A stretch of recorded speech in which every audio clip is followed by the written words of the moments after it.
Throwback Tuesdays, Hawks, Hoops, Tawk, and Squawk. The 1980-81 Philadelphia 76ers, the team that could have, would have, and should have been the NBA World Champions that year. But tragically, it turned out to be one of the biggest choke jobs in franchise history. The Sixers that season were coming off of an NBA Finals appearance the season before, where they battled the eventual Showtime Los Angeles Lakers 6 games in the NBA Finals. We all know how that game 6 ended in Philly. Lakers up 3-2. Rookie Magic Johnson, 42 points, 15 rebounds, 7 assists. And LA's 123-107 win over the Sixers.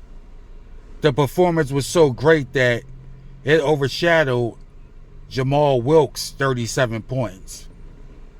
But anyway, the following season, the Sixers improved from 59-23 to 62-20, which was tied for the best record in the league, along with the Boston Celtics, who also finished 62-20. And that's also the only time in NBA history that 3 teams in one conference won 60 or more games, as the Milwaukee Bucks, who relocated from the Western Conference Midwest Division to the Eastern Conference Central Division that season, finished with a record of 60-22. You know, that was the first of all of those Central Division champion Milwaukee Bucks teams of the 1980s. But anyway, the Sixers that year in 1980-81 featured a rookie out of Southern Louisiana State, Andrew Toney. You know, a 6'3" shooting guard who had a quick first step, a killer instinct, and had already been known to light the Celtics up. You know, he came in the gate because he was drafted to fill the shooting guard void left by Doug Collins, who would only appear in 12 games during the 80-81 season. Then he would unfortunately have to retire. However, it turned out to be a blessing in disguise, as Andrew Toney came in and had quite an impressive rookie season, highlighted by his 35 points scored against the Boston Celtics at the end of the year. And this game was a pivotal game, March 29th, 1981. The Sixers came in the game with a record of 62-19, and the Boston Celtics came in 61-20. Had the Sixers that won this game, they would have clinched the Atlantic Division along with the first seed in the Eastern Conference, because Boston had held a tiebreaker between the two teams, as they were finished tied due to the Celtics eking out a 98-94 victory. But the highlight of the game was Andrew Toney, who led a fourth quarter rally and would finish with 35 points. You know, the Sixers rallied back big that game, outscoring Boston 35-19 in the fourth quarter. However, it wasn't enough, as Boston would manage to pull out the victory. Yeah, Boston would manage to pull out the victory, and hence they would be awarded the first seed along with the Eastern Conference Well, the Atlantic Division title along with the first seed in the East. But for Andrew Toney, that was a ding career high as he was only a rookie. Earlier that year, he had scored 32 points on November 13th, 1980 in a win against the Indiana Pacers. But anyway, this was a great Sixers team. I have this team ranked in the 10 all-time greatest teams in franchise history. They had a great regular season led by the great Julius Dr. J. Irvin. Doc having one of his finest seasons, winning the league MVP, averaged 24.6 points. That was his second highest scoring total as a Sixer. 8 rebounds, 4.4 assists, 2.1 steals, and a shade under 2 blocks. Great season for Doc as he appeared and started in all 82 games. In fact, that's the only time in Doc's career with the Sixers that he played and started in all 82 games. His first season in Philly, he appeared in all 82 games. However, his first 5 games, he came off the bench. So he would finish with a total of 77 starts. But 80-81 was one of Doc's finest seasons as a 76er. Andrew Toney, he came in as a rookie, averaged just under 13 points a game, appeared in 75 games, started in 57. So obviously, despite all of the rumors of him and Billy Cunningham feuding, you know, Billy C always yelling, Andrew, from the bench where Toney would launch an ill-advised shot. Billy C would usually pull him out the game for that, but obviously there was enough faith in him that he started in 57 of the 75 games he appeared in, playing in just under 24 minutes a game. That's about 2 minutes less than Lionel Hollins, and about 6 minutes lower than Mo Cheeks. Doc and Caldwell Jones were the only starters on the team, only players on the team that average over 30 minutes a game.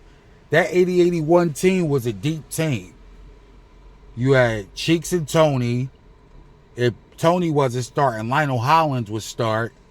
But it's Cheeks, Toney, Doc, Darryl Dawkins, Caldwell Jones, Bobby Jones is the 6th man, Lionel Hollins, Steve Mix, Clint Richardson, Earl Cureton, Ollie Johnson, and Monty Davis, who only appeared in 1 game. Again, Doug Collins appeared in only 12 games that season, averaged 27.4 minutes and 12.3 points. So Doug was still contributing. Unfortunately, he would have to end his career because with Doug Collins on that rotation, there's no telling how far that team, you know what I mean, would have actually went. But anyway, even without Doug, they still managed to win 62 games, which is tied for the 3rd most wins in franchise history. The 66-67 team, 68 wins. The 82-83 team, 65 wins. And also the 67-68 Sixers finished 62-20. And these two teams mirror each other, not just for finishing 62-20, but both teams not only choked away a chance of a guaranteed championship, but both teams also will blow a 3-1 lead to the Boston Celtics in the Eastern Conference Finals. Back in 68, it was the Eastern Division Finals, but it's still the same thing. It's still the Eastern Championship. But anyway, the 80-81 season, You know what I mean? Led by the MVP Doc. Again, one of his finest seasons as a Sixer. Daryl Dawkins averaged 14 points a year. That was a pretty good year for Doc. In fact, that was his second best statistical season as a Sixer. The season before averaged 14.7, 8.7 boards, 80-81, 14 points, 7.2 boards, 1.5 blocks, 1.4 assists, and 27.5 minutes. So actually, that was a better statistical season for Doc, seeing how he played 4.3 minutes less than the previous season. But anyway, that was a great year for Doc. You know, Bobby Jones made his first of 2 All-Star appearances as a Sixer. 13.5 points, 5.4 rebounds, 2.8 assists, 1.2 steals, and just under a block a game. 25.3 minutes. Bobby Jones joined Doc on the Eastern Conference All-Star team. Billy Cunningham will coach the team for the 3rd time in his 4th season as Sixers head coach. Like, it was a great year, and that was a great Sixer team. But since we lost the division title, we would have to play in the first round mini-series. But we swept the Indiana Pacers 2-0. You know, got them out of there. First game went 124-108 at the Spectrum. Then go into Indiana and win 96-85. And in the second round, that 7-game series against the Milwaukee Bucks is one for sensation. It would go 7 games. That was a great series. Doc versus Marcus Johnson, Sidney Moncrief, and Mo Cheeks at the guards. That was a great Bucks team. Coached by the legendary Don Nelson. We pull out game 1, 125-122. Doc goes for 38 points. Marcus Johnson scored 27 at 14 rebounds. But Doc had a good all-around game himself, adding 9 rebounds, 6 blocks. Doc, you know what I mean, as quiet as kept. Doc was a great defender. I mean, he's the all-time leader in blocks. You know what I mean? Great. He's up there in rebounds, too. So, Wilt Chamberlain's the unofficial all-time leader in blocks. It's a good thing they counted stats, blocks and steals back then, Wilt would be the undisputed leader in blocks, followed by Bill Russell. But anyway, Philly pulls out game 1. Milwaukee, they coming in still game 2, 109-99. They got the home court advantage. Then we go to Milwaukee and pull out a 5-point win. Doc goes for 23 points. Daryl Dawkins, 23 points. Bucks tie the game up in game 4, 109-98. Game 5 back at the Spectrum, 116-99. You know, Mo Cheeks, 20 points, 10 assists. Lionel Hollins, 20 points, 7 assists. Doc acquired 19 points, 9 rebounds, 3 blocks. Steve Mix, the mayor of Mixville, off the bench with 17 points. Steve Mix was getting up there. He was 33 going on 34. He wasn't the same Steve Mix from the mid to late 70s, but he could still contribute and was still pretty damn good at 33. Game 6, the Bucks starve off elimination, 109-86. Game 7. Easter Sunday, Game 7. April 19th, 1981. Only 6,700 show up to the Spectrum on Easter Sunday. Majority of the Philly fans were across the street at Veterans Stadium, while the reigning World Series champion Philadelphia Phillies were playing the Sunday afternoon game.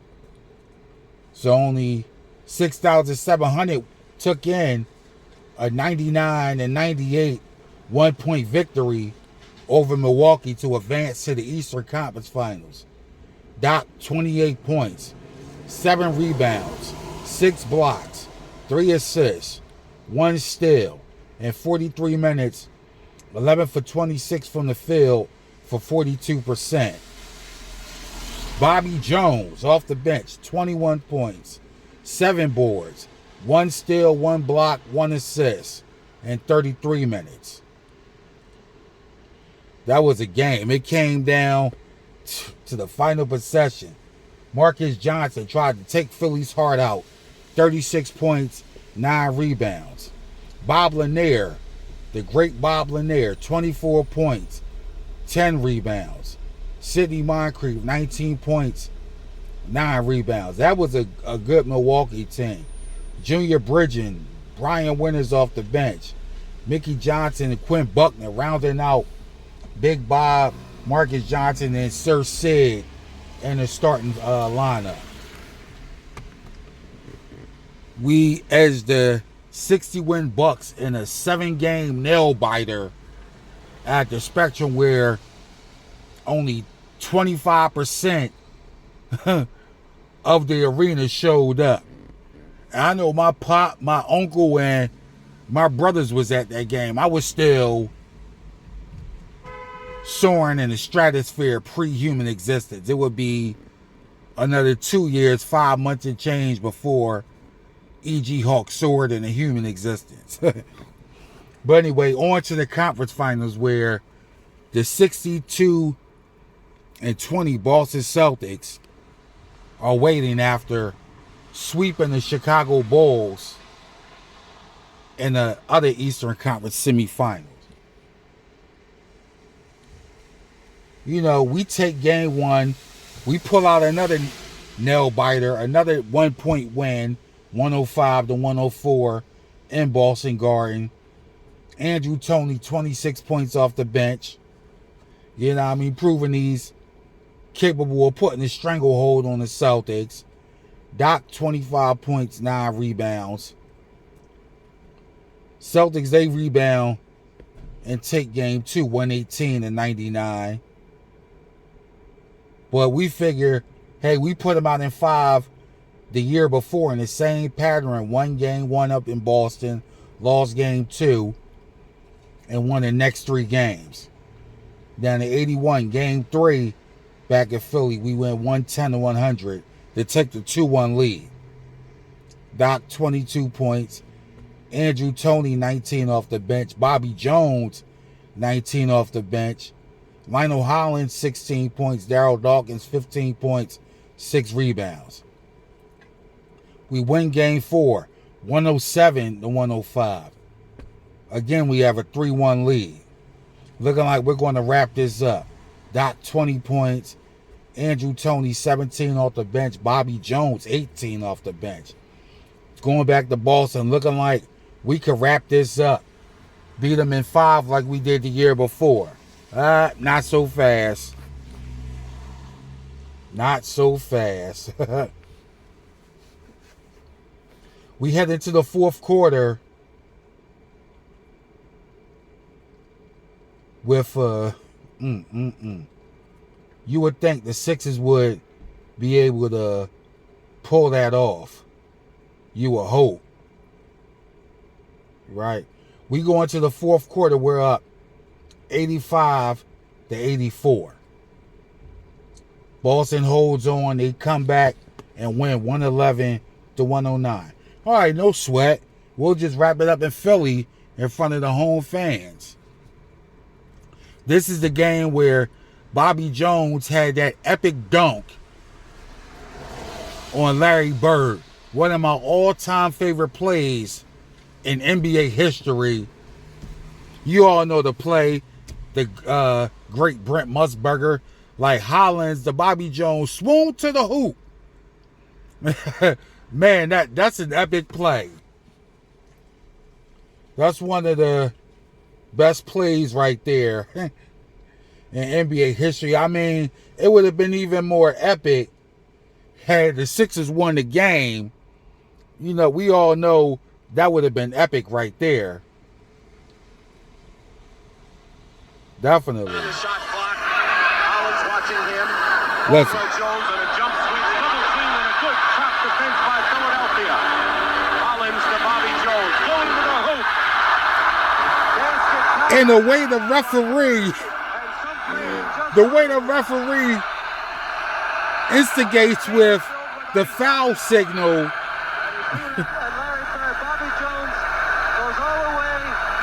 Man, he posterized Larry Bird.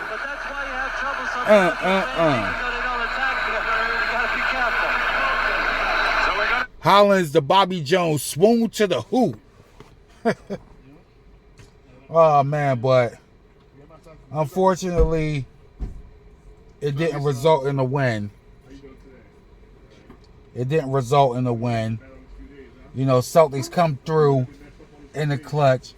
Kevin McHale, Robert Parrish. You know, Larry Bird had a hell of a game himself. You know, it's just, man, what if? Larry Bird, 25 points, 16 boards. Robert Parrish, 21 points, 10 rebounds. Well, Kevin McHale didn't do nothing in that game. It was actually Cedric Maxwell, 17 points. Tiny Archibald, 19 points, 6 assists. Now, what I'm about to say right here will have cats calling me out of my name and coming at my neck when I'm just speaking facts. And this actually has gotten me in debates, plenty of heated debates with fans before, when I mentioned, yeah, Doc has 16 points, 6 rebounds, 4 assists, 3 steals and a block, but shot 5 of 17 from the floor on 29% shooting and had 4 turnovers. You would think a game like that, with a chance to close it out, Doc would have went for a good 25 or 30. I'm just saying, I love Doc. One of my all-time favorites, but it's facts over feelings. You know, facts over feelings. Darryl Dawkins led us that day, 24 points, 6 rebounds. Andrew Toney also had a bad game. Just 9 points on 4 for 11 shooting for 36%.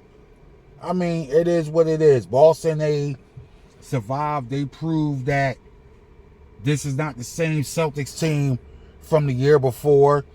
They did add Robert Parrish, Kevin McHale. You know, Red Auerbach was always a genius son of a gun.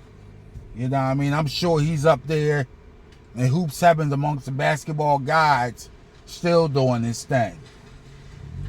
But anyway, Boston pulls out the 100-98 win, forcing the Game 7 back in Boston.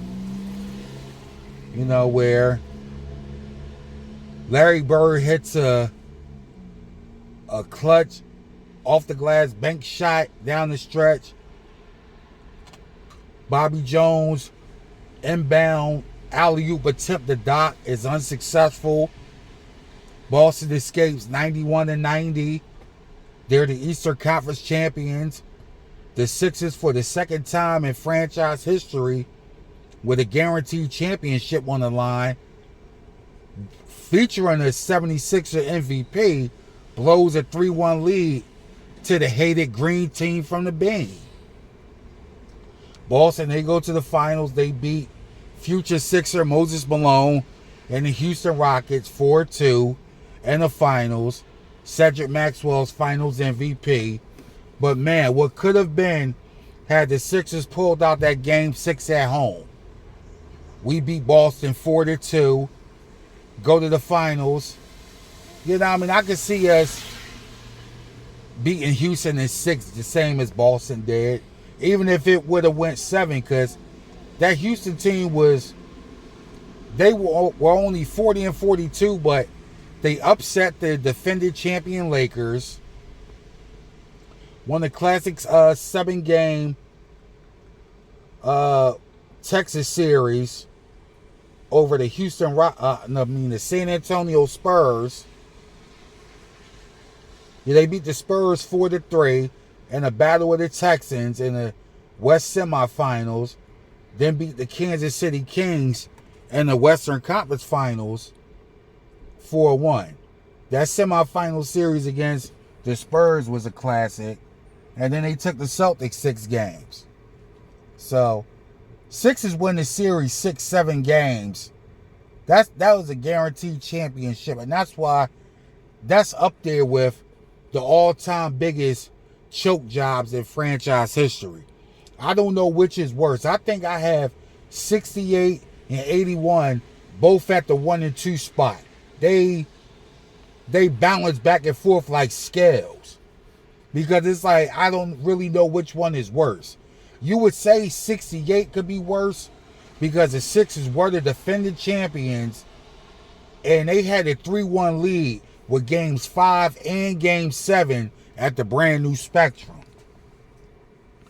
And they definitely would have beat the Lakers in the finals. They would have beat them in 5 games. They ain't have nobody to stop Wilt, even with Billy Cunningham out. But we'll discuss the 68 team in a whole nother video. But 81 is definitely up there. If 68 ranks number 1, 81 definitely ranks number 2. But it's just whenever you think about it, whenever I see a post about the 81 champion Celtics, Sixers blew it that year. Bad. Now on the conspiracy theorist tip, it'll be, the Sixers was robbed because Larry Bird was the quote-unquote great white hype and the NBA wanted to see him win a championship. Now, I've thought of that and I'm like, there might be some truth to that. But that game 6, the Sixers definitely could have won that game 6. Definitely. But you can look at it from a conspiracy standpoint too.